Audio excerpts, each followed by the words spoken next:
being there. It's just you and I getting together and talking. LaToya. As Anjanette Labellarte, I'm Executive Director of Hospice Foundation for Outreach, and it's HFO. We just did recently a name change. It was Hospice Foundation of the Ozarks, and now we've changed it to Hospice Foundation for Outreach because we're doing things not just in the Ozarks. Yeah. We're doing things for the whole nation now. That makes sense. Yeah, so we had to do a name change. Yeah. So tell me, how long have you been in this role here? 4 years last week. That's crazy. I know. Can you believe that? I can't believe that. I'm like, oh seems my like it's gosh. been just maybe a year, maybe two. Yeah, it went by so fast. So fast. But I love what I do. I absolutely love it. Well, you love big anyway. So. I do. I love big. I love big too. Hi, I'm Dustin. Hey, Dustin. This is going to be absolutely crazy. Yeah, it will. 4 years, and in 4 years, what do you feel like? What do you feel like your biggest accomplishment is?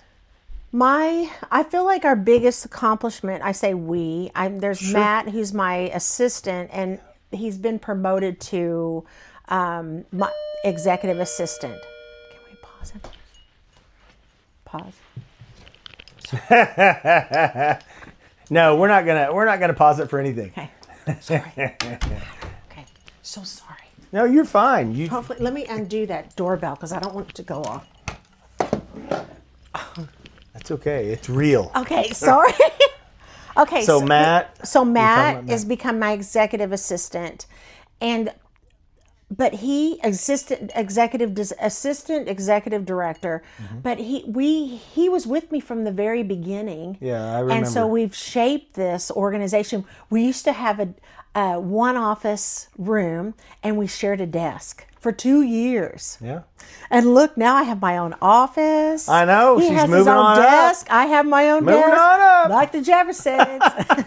And so it's just like we're so happy that we have grown to that ability to have our own desks. We missed each other at first because we're so used to having lunches and connected talks. at the hip and everything. It's like, I'm eating my lunch in here and you're eating your lunch in there. But it was totally different. But no, we've done a lot. And I never thought I would ever be in this realm. But our favorite thing we like to do is connect people with resources. Yeah. Because when your family is hit with a diagnosis of a disease, or one of your family members is getting toward end of life, right. It's scary. It's one of the most scariest things. And people don't like talking about things like that.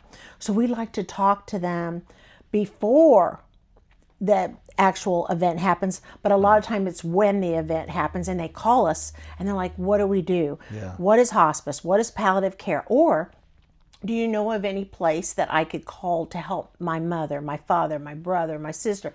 All that, and we connect them with resources here in this town. Yeah. In this area, at least 50-mile radius. But we also have other resources that affect for the whole nation. Yeah.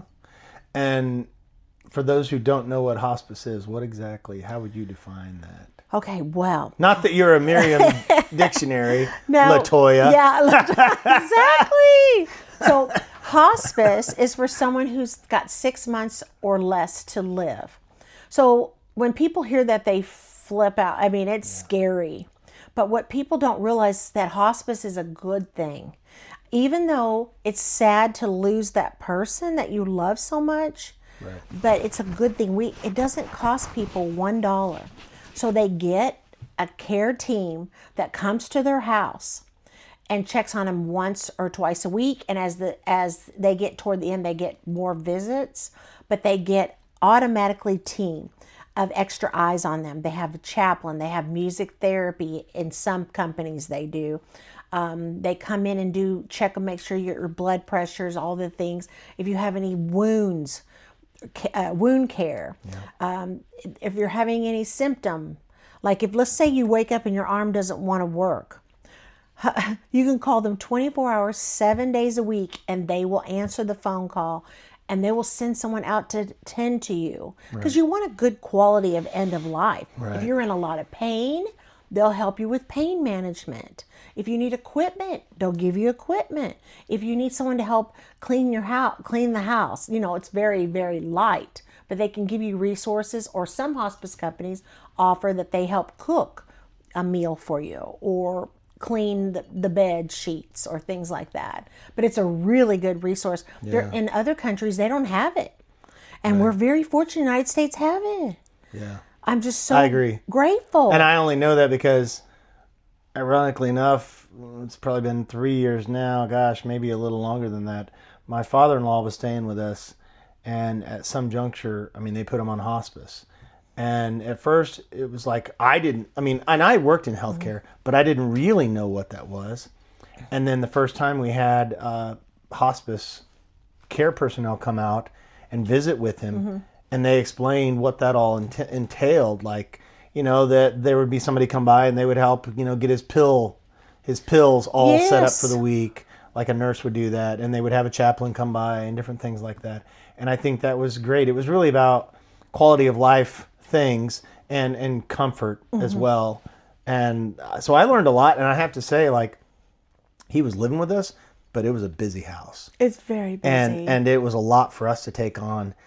And having that was just tremendous. And I don't think I've ever shared that story with you. But it's very cool. It's very neat that you all took advantage of the resources. Oh, yeah. A lot of people, they get nervous having people in and out of their house. And it's hard. And it's also a big amount of pride. It's like, well, I don't need that. I don't need any hand-me-outs. But it's not about that. It's about helping them to be comfortable. And, for their last days, you can't be there. You need to take a break, too. Absolutely. You've hit a nail on the head. I was a hospice volunteer years ago. Really? Yes. And I read a book that they were talking about people that have had the same experience at the end of life. It was these nuns that saw the same thing, taking care of patients that were dying. And so they created this book, and I was like, I want to be a hospice volunteer. I want to see this for myself. And I did. And when the kids were little, I did it. And it was very rewarding because now I'm not scared to die. Because there's so many things that people see and what they experience. And end of life can just be just as beautiful as the beginning. Because we celebrate when a baby's born. But when we die, it's so scary because it's like, I'm going to miss that person so bad. I don't even want to think about losing a brother, a sister, a mother, a father, a husband, a wife. It's hard to imagine going through life without that significant other. Right. But if people would have these conversations before, it makes the process and transition. Because there's 100% chance that you're going to die. Yeah. But you got to let people know what you want and how you want it. But hospice is a great support for people. Like Jimmy Carter, he was 100 years old, and he was on hospice for a year and a half. Right. So, I was going to say that because I know it may be 6 months or maybe 12 months or 18 months. It could be certainly longer, just depending on what their diagnosis is and their exact scenario. But yeah. And a lot of people wait too late. That's one of the worst problems we have. First of all, the families are exhausted. They're like, I can't do this anymore. We've got to get some help, because they try to do a lot of it on their own, but they wait too late. And then it's the person that's going through it, or the families, they're fatigued, they're exhausted, the person is in pain, but they wait to call on Friday right before the weekend. Don't call on a Friday wanting hospice, please. I mean, that's what it happens all the time. It's like, okay, we can't handle a whole weekend, so we need to call before that Friday. And also, as soon as you decide, or that person decides they don't want to do any more treatment, call hospice, because then it actually prolongs your life, not eliminates you quick. A lot of people think hospice kills you. They feed you all kinds of medications. They're going to come in and inject you with that. And they're going to kill you. No, it's not. It's actually a good thing, because they can relieve your symptoms. It's about quality of life. They can help you with these. If you want to go to Disneyland with your family, you can go. Right. You can go do anything. We had a lady that was in our film and exhibition, and she's on hospice, and she's got COPD. She's on the final stages. Yeah. And I went and picked her up. She's on hospice. We went and did a TV interview here in town, and she was just great. That's awesome. You can live a life You're just saying, I don't want to do any more treatments. I'm done. Right. Yeah. But waiting, to being on hospice for a week, a few days is such a shame when you could have this benefit I for agree. a lot of people. And you're exactly right, because when my father-in-law lived with us, when he came to live with us, he was not living with us, and I went to see him, and I was like, he's not going to last more than a few weeks. And he came to live with us, and it was probably, I bet he had another 3 years. So he wasn't on hospice when he came to live with us, but he just couldn't take care of himself like he used to. He came to live with us, and it was like suddenly he got revitalized, and he was able to do things. He was able to, he still had a driver's license. He was able to drive and do things because he had COPD, and it was end-stage COPD. But that last year was tough. It's very hard on families. I was exhausted. My wife was exhausted. Everybody was exhausted.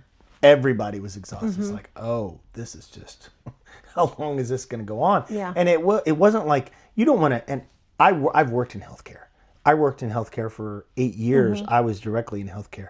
And so I got to see patients come in that had different issues, different ailments, and to see the progression, and I say progression because the progression of the diseases that they had, it was tough. Very tough. And the toll that it took on the family was immeasurable. Yes. Immeasurable.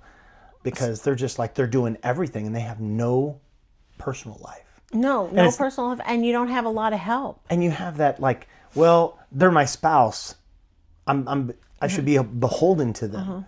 And yet you don't get to do anything at all. It's just, and they whether need it's help. Dialysis or whatever, take your pick. Yes, very much so. And hospice, like people's like, when do you call hospice? Well, if you're falling down a lot, if you can't go do the basic things of eating, if you can't eat or remember to eat, that happens with dementia. If you are not able to take a shower and stand, the simplest of things, but that's when you need to think about hospice.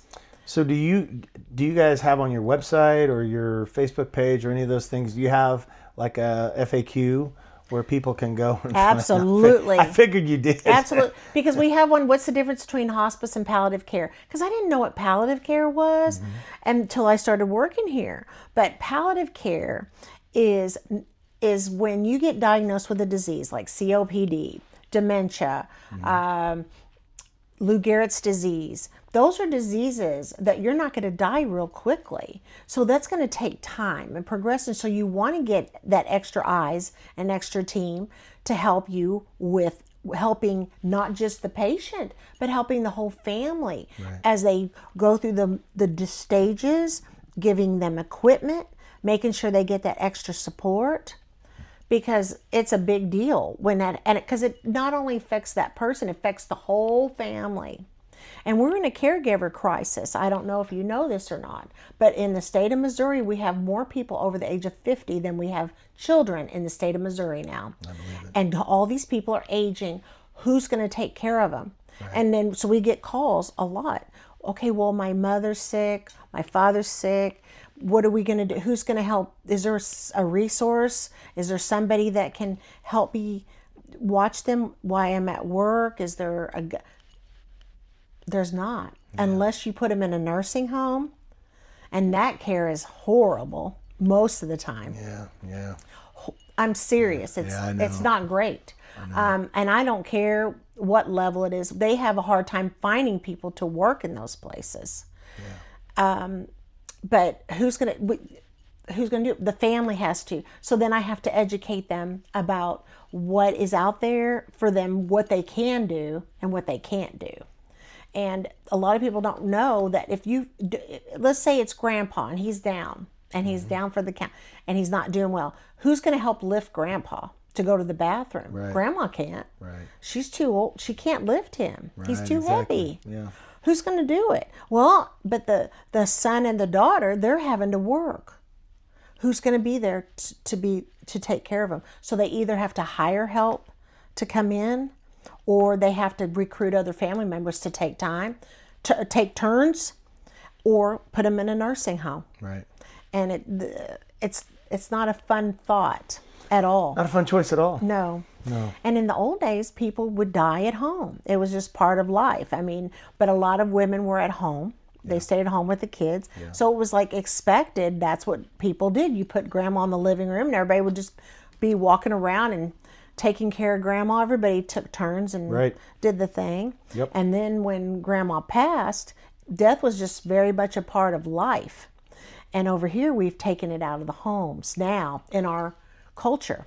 Well, I think that's an American culture thing, because I think in Europe, I think it's a little bit different. They still do a lot of that. Whereas in America, it's like, I'm independent. Yeah. I'm going to live in my own place and Yeah. have my own whatever. And that becomes an issue when you get end of life. Absolutely. Who's going to take care of that person?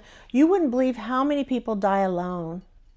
Yeah, I would. Or they go to the emergency room and they have to die alone in the hospital because they don't have anybody. Yeah. It's just very sad. It is. In some aspects. And then there's people that are very blessed. There's families that have the resources. They're able to do it. But I always tell people, do not let grandma do all that job. I said, you all have to give her breaks. Yeah. Even though they say that they're fine and they can handle it, y'all need to take turns, because being a caregiver can kill you. Oh, it's absolutely. It totally takes a toll on your body, mind, and soul. And a lot of people don't discuss that either, about how caregiving can kill you.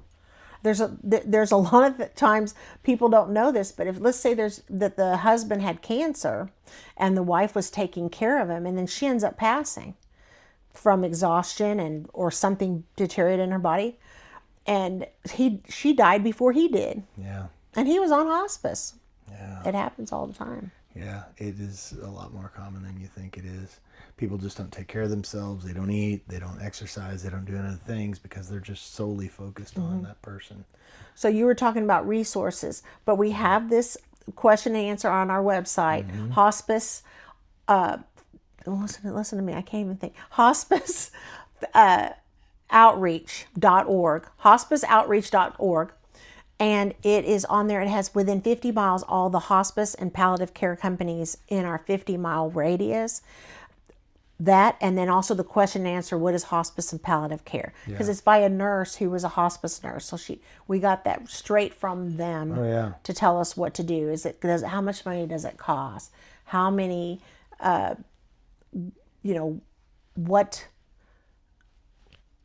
will that affect us, and what does that look like, and how many times are they coming in, and all the things, and what qualifies me for hospice or palliative care. So yeah, that's cool. Yeah. So what made you, when you came over 4 years ago, like, you didn't just go out there and say, hey, you know what, I want to go work for hospice. No, I did not want to do that at all. Yeah. So because you and I met, I met LaToya many years ago. Yes. And you were doing a whole bunch of different stuff. Yes, I've done a lot of things. I've mostly been a fundraiser. I was a fundraiser for Mercy Health Foundation. And I did not know that. Yes. And I've known you, LaToya, for a long time. I know, you have. Everybody's going to be like, LaToya. Who's that? Doesn't her name tag say Anjanette? Anjanette, but it's LaToya today. AKA. So, I was working at Drury for 5 years as a fundraiser. Then I went to Mercy Health Foundation. I was there for a year. Then COVID hit. And then there was a lot of layoffs during that time. Yeah. And I was one of those laid off because I had only been there a year. So then I was very grateful, but Mercy gave me a little bit of severance. But my grandmother was in the nursing home because I went every single day. Because I had to work. I couldn't stay home with her. Yeah. She had dementia. I couldn't leave her by herself because she'd burned the house down without her even knowing that she did it. Yeah. So I'd go every single day, but then I got to pull her out because when COVID happened, it shut all the nursing homes down. You couldn't get to your loved ones. So we had so many of our older people dying by themselves without family. So we've learned a lot from that, and I pray that we do better by our older people next time. Let's pray we don't ever have another next time. But we don't have a next time, and at least in our lives, anyway. But yes. So I got to pull her out of the nursing home, get her home through hospice, And then I was able to stay at home and take care of her till she passed. And that was an experience. And I sit there and I'm so grateful that I got to do that. It is one of the hardest jobs ever. But I learned so much, and then it was very bonding. There's nothing, she was like Agreed. a child. Even though she was close to 90, I bathed her like a child. I put lotion on her like a child. I made sure that she had her vitamins. I made sure she ate. You know, it was like having Yeah, a child. it is. And so, and then with her having dementia, I had to put locks on the outside of her door so that she couldn't wander around at night. I was scared she was going to leave the house. Yeah. I mean, there's a lot of stress. I had baby monitors to keep an eye on her in the room, or It's even funny, just not through the funny. house. I mean, you know, you can. I think after the fact, and probably even during, you make jokes about things. But I mean, it's a coping mechanism, right? It's a way to deal with things. Plus, I like humor, so I tend to just use it. Absolutely. But I think, it's interesting how we as children, when we're born with diapers and we can't do anything. And when we die, you know, we die with diapers and everything because we just get to that point where we become the child again. Yeah, and I felt like an honor and blessing Yeah. that I was able to do that for my grandmother. And so then she passed. So then I was going to go out there and I was going to go find a corporate job. And I wasn't going to do any more nonprofit. I wasn't going to do any more fundraising. I was going to go do corporate, and I was going to fly here and there and make all kinds of money. Yeah. And then I had visited with the executive director of Hospice Foundation of the Ozarks. And she said, Anjanette, why don't you be on my board? And I thought, well, maybe that's what I'm supposed to do, is be on the board, because I have a heart for hospice. And I just Was got that Kim or was that Kim? Yeah. And I just got through, and I taking care of my grandmother till she passed. And I thought, maybe this is what I'm supposed to do, just be on the board and support other people, and because I understand it. And she said, she saw my resume when I turned it. She goes, oh, Anjanette, you need to take over my job because I got to move to Texas and take care of my parents. Yeah. And I said, well, I don't think I'm going to do that. 'Cause I'm going to go do something else. You know? And she's like, well, just at least interview. So I interviewed and got the job after one interview. And I thought, okay, God, you're making me laugh. Okay. Well, I'll just do this for a little bit until I find my job that I need to find.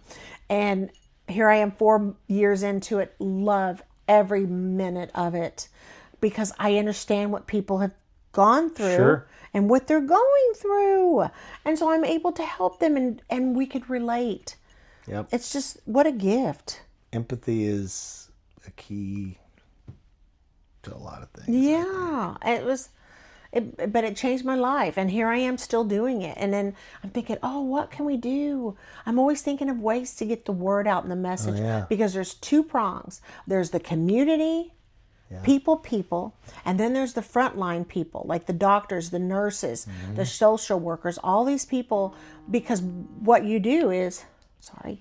It's okay. Okay. You had one, I had one, now we're even. Yes. So it's, very, I lost my train of thought, what I was doing. Well, you're talking about frontline. There's 2. Oh, yes, there's 2 prongs. So the doctors and the nurses and all them do not want to have the conversation. They don't want to tell the family there's nothing else they can do. Why? No, they don't. Why? Why not? Because it's too uncomfortable. So sometimes they'll recruit. For them or for the family? And also they get uncomfortable with the feelings and the emotion. I'm not saying all of them, but a lot of them. And in medical school, they maybe talk about how do you have this hard conversation, and they handle it in medical school maybe 30 minutes. But to have a baby, they'll do it for a year and a half, I mean, not a year, and a day and a half of training, not 30 minutes. So when we got to target them to say, tell people that there's something wrong and there's nothing else you can do. Doctors are, when they go through medical school, they're taught to heal, not to give up. So that's really hard for them to say there's nothing else we can do. So we have an epidemic of that. And I always think of all these things, but It's okay, I do too. Do you? Okay. So they send someone home from the hospital because they don't want anybody dying in the hospital. Hospitals do not want anyone dying in there because it makes their mortality rate high. So they hurry and get you on out. And they'll say, oh, we're going to send you to rehab. And so they'll send them to rehab. And the family's like, oh, they're doing better. They're going to rehab. So they're going to go to the rehab place. And the insurance will only cover so many visits. So after the visits how many days they stay in the rehab. So after the days are finished and the insurance says we'll do 30 days or 2 months or whatever, then they're like, okay, the rehab says, well, your insurance is covered all they're going to cover, so you either need to pay out of pocket or we're going to send that person. Well, why? They're not doing any better. Yeah, they're not ready to go home. They're not ready to go home. There's no one home to take care of that person. Oh, well, no one's told the family there's nothing else they can do. Yeah. So they send him home. And this happens all the time. So then I have the families who do not understand hospice and palliative care, do not really truly understand how it's impacting their family and what that all means when they bring someone home that's on hospice or that's really sick or the disease. They're all just like, wow, I didn't know this is a lot. What are we going to do? And so those are the two problems. So we have to educate the front line, and we have to educate the people, that are just with their family. Yeah. And age does not discriminate. So we can sit there and we think this is just a older person issue. It's not. I know. I was just thinking about, there are lots of instances where somebody, we don't want to admit defeat, but at the same time, at some point, it's kind of silly for us not to say, you know what, let's have that conversation and let's consider some other options that are out there. Mm-hmm. And do you know, we have a program called Bucket List Plus One, which is on our website that people can download. And was created by Drury students. And it's a program where people do it in a fun way. There's not a lot of black in it. Mm-hmm. It's like, okay, let's have these conversations. So because we realized that people had a hard time with talking about it. Yeah. So these Drury students created this program. We took it as ourselves. And so we talk about Bucket List Plus One. And so there's a card that says, where do you want to eat? What concerts do you want to go to? What is your goals? They have a whole these different things that you can fill out. Then on the other side, it talks about what is it that you want for end of life? Do you want an open casket? Do you want a closed casket? Do you want a green burial? Do you want a celebration of life party? And I tell everybody all the time, anybody that knows me, Anjanette wants a disco party and she wants to be shot off in a firework. Green Lawn Funeral Home does. And you know what I'm saying? Yeah. And then another cool thing that the students put down is, what did you want to do with your digital afterlife, your social media accounts, your websites? What do you want to do with those? And then we have a free healthcare directive in there. People should never pay for that, but it's in there. So you're letting people know what you want when you can't speak. Do you want to donate your organs? Do you want to be on life support? Yeah. Do you want to do all these things? Right. Because there's so many fights in the emergency room, like a Jerry Springer fight. It is. So let's say it's the grandma comes in. Well, the son comes in. He goes, well, we need to do whatever we can to save mom. And then the daughter comes in. Well, mom said she didn't want to be hooked up to that machine. Yeah. And then there's a fight. Well, hold on. There's also Bobby who lives with grandma, and he gets money, and so he doesn't want her to die. Mm-hmm. Because the reality is grandma's funding all of it. Everything. Oh, there's so many. There's so many of those. I've seen those. Oh. Because when I worked in the clinic, it was a wound clinic, and I did that for 8 years, and I would go to the hospital too. So I got to see all the stuff that happens in the hospital, mm-hmm. including intensive care units. Now there was one lady, and this is just a story that I have told a few people. There was this one little patient that she was on dialysis, mm-hmm. and I knew she had decided to go off dialysis, and so I came over to do one last treatment and to visit with her.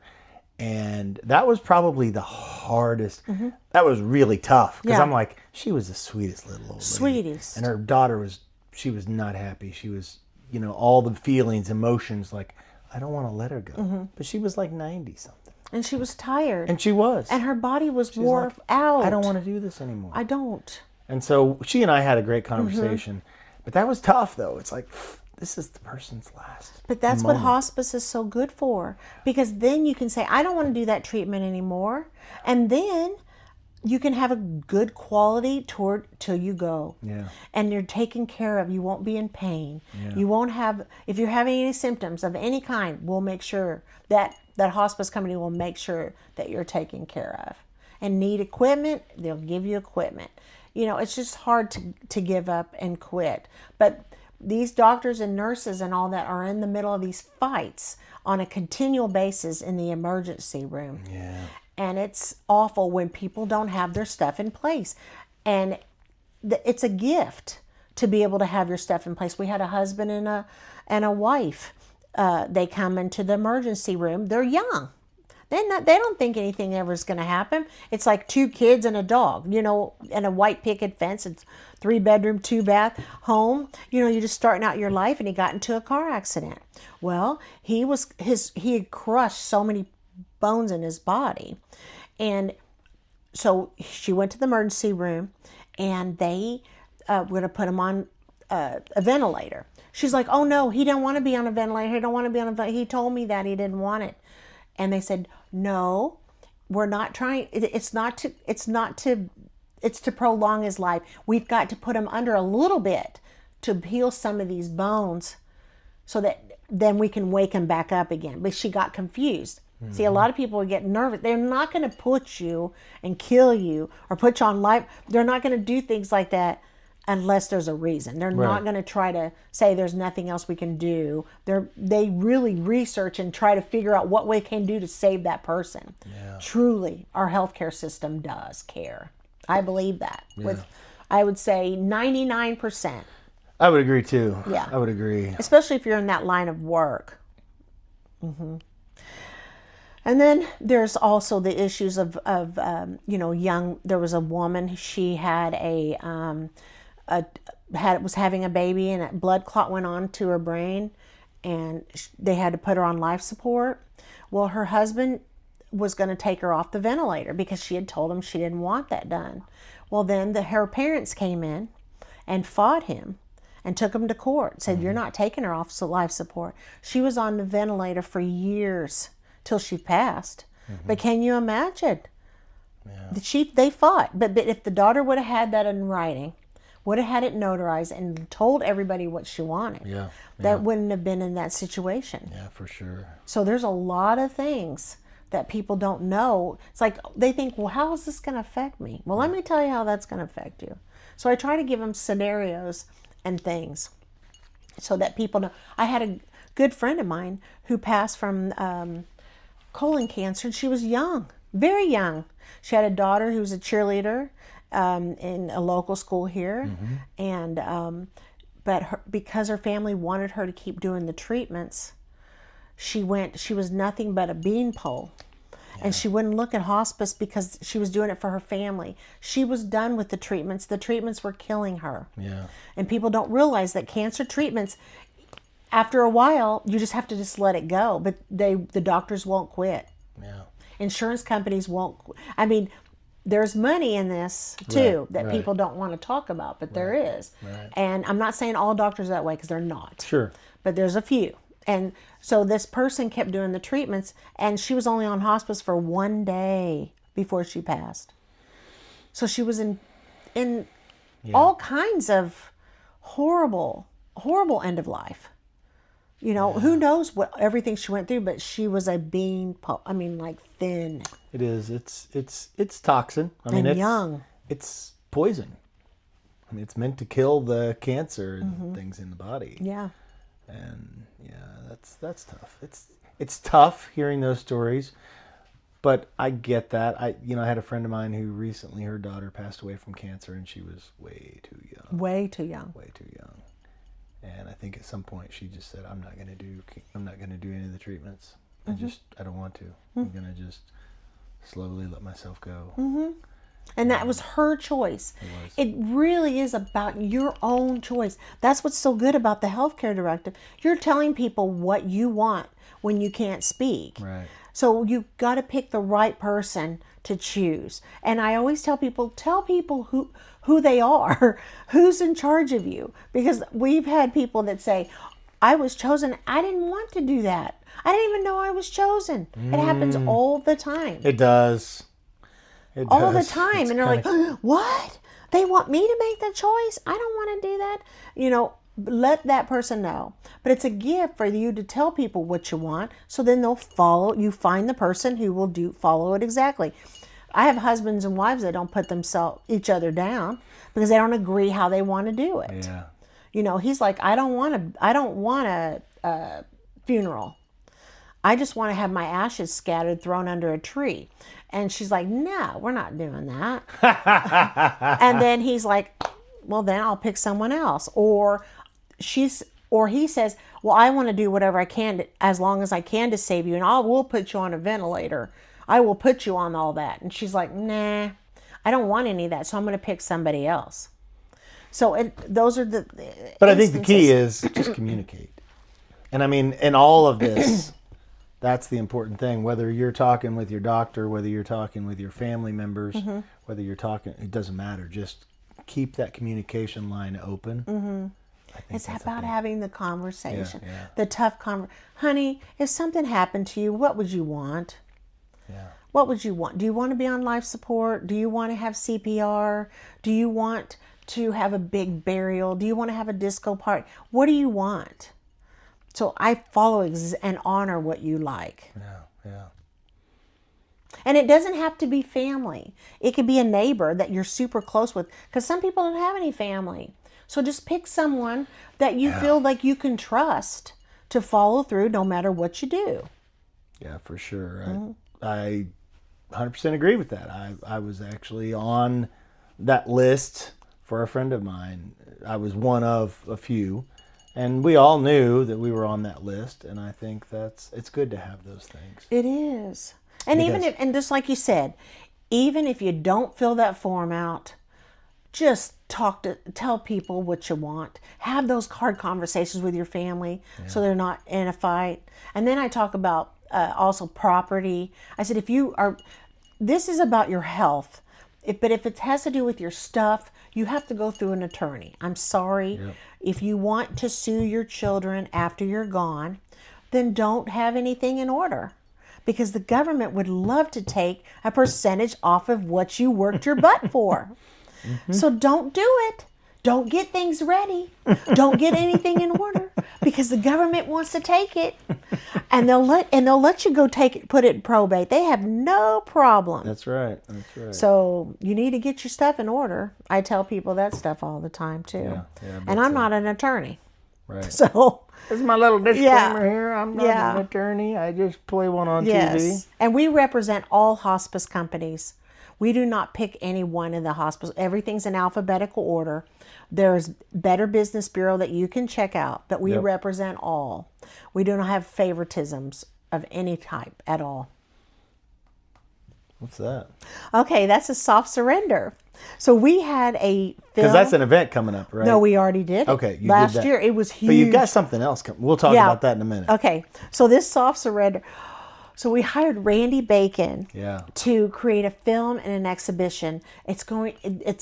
We wanted something that would educate the people on the front lines, medical schools, and also communities. So what a better way, because everybody learns differently, by doing this film and then an exhibition with different portraits, but it's different families that are going through different stages of either hospice or palliative care. We had someone who had a brain tumor. We have someone who has cancer. We had someone with COPD. We show what the families go through and how the challenges. But the best part of the film was that it showed hope and happiness and love. Yeah. It wasn't like a Debbie Downer. It was actually just hopeful. It gives you hope. And it makes you say, okay, we can do this together as a family. Right. And so that film, we had a big red carpet premiere, and it was November 1st. I saw some pictures on that. Yeah, that's awesome. And we had over 700 people there. I had never spoken in front of that many people before, so I was shaky. But it was really cool. And that film and exhibition is going to be sent all over the United States. That's cool. And we've already been chosen, I don't know if I'm going to get this right, but American Academy of Hospice and Palliative Medicine conference in San Diego. I just harassed and harassed. And they picked it for that big conference, and they have 3,000 to 4,000 people there. And that's all those people from all over the That's nations, cool. like New York, universities. I mean, can you imagine having that film and an exhibition That's in awesome. in a museum in New York City or even in Tennessee? But people are going to learn, and it's not just going to be the communities there. But it's going to be, we want to send it to medical schools and have curriculum based around it so that we can help educate the doctors and the nurses and all those on the front lines that hospice is a good thing. It's not a bad thing. So essentially, you're doing the same thing. You're reaching all of the frontline people, hopefully earlier, while they're in med Yes. school. That way they are more comfortable to at least hand the baton to you or have the conversation, which I think is an important thing. Yeah, absolutely. So that was one of our things. And then we had... And I don't know enough about it. I didn't look that stuff up earlier. So how long is the movie? What's the... The movie, I think it was an hour and 20 minutes or something like that. And who did the movie? Randy Bacon. Yeah, He is a 'Cause he does all the- big time photographer, Yep. and that he did fantastic job. He's right now currently putting it through the film festivals because he sees it being picked up by Netflix or HBO. He's thinking big. Yeah. Go for it, Randy. I think so. I'm all for it too. Anything we can do to get the message out. Yeah. So, we have the Bucket List Plus One that's online. People can download, or we give those out for free. So if anybody ever needs one of those, we have it translated to Spanish. So that's a way for people to have the conversation and all the things. So there's that. Then we have the film and exhibition. That's another way of getting the message out. Yeah, that's cool. And then we're having an end of life care summit, February the 13th here in Springfield. We had the first one. So the thing is, there's doctors, nurses, social workers, chaplains, physical therapists. They all have to get educational credits every year. So most people have to go out of town. They have to spend money on a hotel, or they do it online. It's more expensive. So we decided we're the third largest city in Missouri. Why can't we do that here? So we had the first one last year, and we thought, well, we'll probably have like 100 people. We were thinking we had over 300 people there. Wow. And we sold out all of our booths. We had a waiting list for it. I was blown away. That's crazy. All That's three awesome. hospitals, Mercy, Cox, and Citizens Memorial, are partnering with us. And so This year. last year. Last year. And we're doing it again. So this is our second one. And we had great speakers. We had, last year we had Dr. Mayo Clinic's grandson come and speak at our event. Wow. We had people come in, flying in. It was people loved it. It was so good. So it's not depressing, but it's topics that people want to talk about. Sure. But we needed to target them and give them this education. So, and get their educational credits at the same time. Yeah, that's awesome. Yeah, in Springfield, Missouri, we can do big things here. We can do. Yeah, we can. What's Jeff Houghton, right? I Who? can't say his last Jeff, name. Right. where is he? He had the Mystery Hour show. Oh, I know exactly who you're Yeah. talking about. What's his last name? Ba-dum-bum. Oh, dang it. We'll think of it after we leave. It's like Houghton, or Houghton. Yeah, something about, we He's know. the one who said, make this place, make wherever you're at your place. And Springfield's very special. I agree. It's a wonderful community. I don't know who watches this. I hope it's all of people in Springfield. But we are in a very unique community. It's Ozarks focused, so it's anybody that's in the Ozarks, which is really pretty broad. It's not just Springfield. But I love definitely the Ozarks. It's beautiful. Yes, it is. There's a lot of good people here. Everyone has a lot of generosity.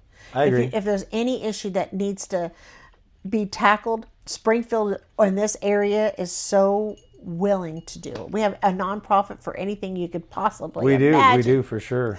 We have a church at every corner. We do that too, and a Chinese restaurant too. Absolutely. And I know we don't have a lot of time left, but I think I want to jump in a little bit. Was there anything else regarding? I think that's really cool, and I've got some other thoughts, but gosh, there's just not enough time. Well, I got to tell you another Yeah, big thing. Go ahead. So our organization was based on awarding grant money to other nonprofits that deal with death and dying.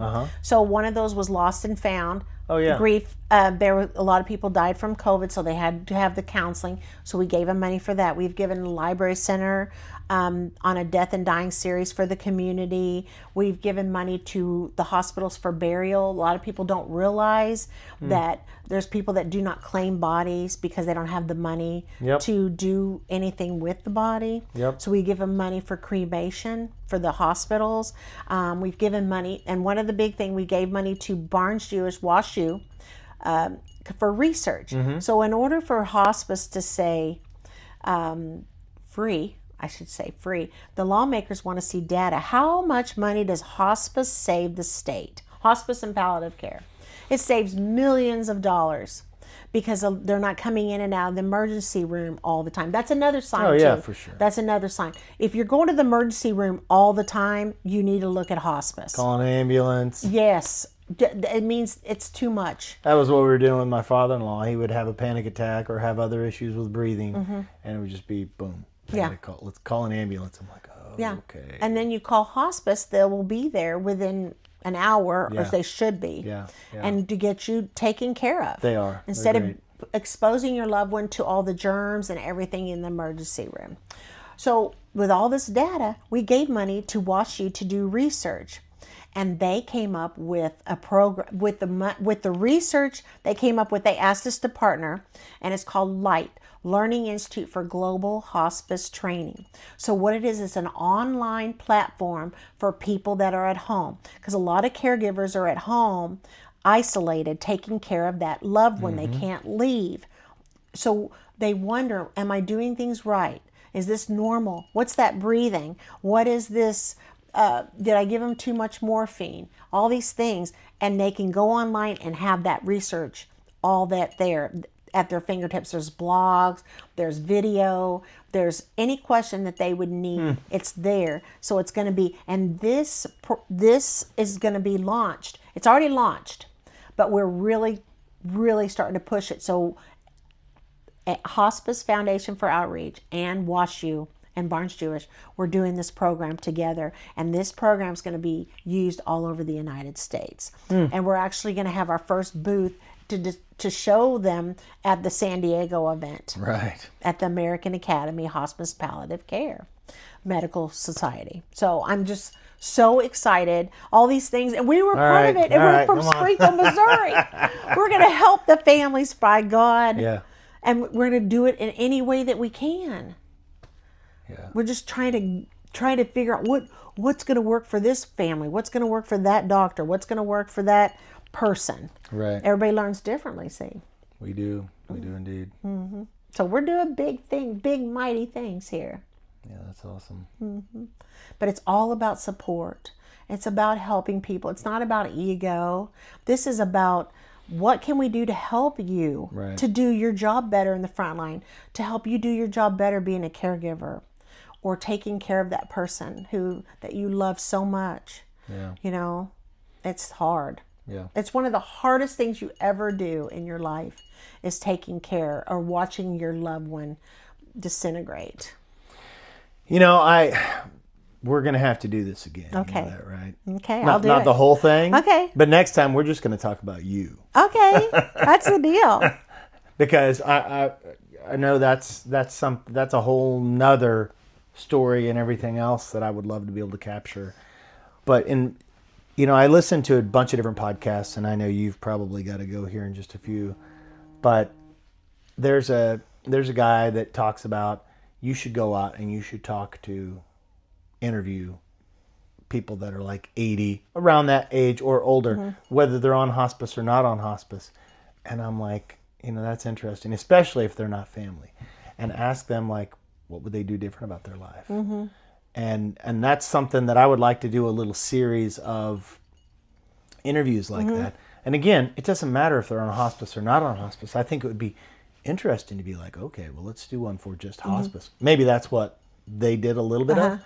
But I'm like, I think that would be neat to be able to interview people like that and say, hey, what would you do different in your life? If you could I would go back? love that. I think it'd be great. Yeah, don't and you? I've got a couple people think that you there's can so interview many- that you would love to interview. Well, Very interesting. In their 80s. That's awesome. For sure. Hook I me learned up. I learned so much from them. I do, and I keep learning. And I'm 56, about to turn 57, Sure. and I've done a lot of life in my time. And we sit there and we think, Hi, I'm Dustin. "Hi, Dustin. I'm 51. Okay." I've lived a lot too. Good. Everybody has, Yeah, yeah. But we think as we get older, we should have well, you know what? I've already done all that pain and I've already been through a lot. So I should be able to glide through the rest of my life is what, but it's like I've earned it. But my daughter, she's a counselor, lives in San Diego, and she had a 97-year-old man come into her. She's a counselor, but he came in because of his grandson. His grandson is between 10 and 12 years old. He was sad about his grandmother passing and he was hurting himself. So the grandfather came in to support him, and he told my daughter, he goes, "You would think at my age that everything should be easy and just glide through." He goes, "What I've learned is why we're on this earth, there's always going to be something, and you just have to hold on and do the best you can." Yeah. So while we're breathing, well, there's always going to be a challenge, and there's always going to be something. Yeah. So I just agree. and I needed to hear that day. Yeah. I did. Well, and that's something that I always ask everybody is, and I'll give you a couple of opportunities.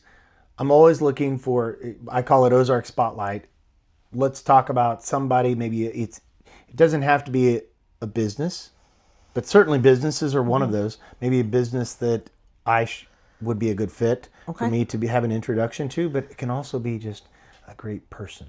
Because that's the other part of it is, and that's where it's like, well, some of these folks, they're probably great people. They've lived a lot. They've experienced a lot. They have tremendous wisdom. And they also, maybe they have some regrets and things that maybe they would do a little different in their life. And I think having that insight would be great. So if there's any of those, and it's any that you think of, go ahead and blurt them out right now. Let LaToya blurt them out. Okay. So as far as like the 80-year-old, is that what you're thinking? You don't have to tell me those names today. But definitely a business person.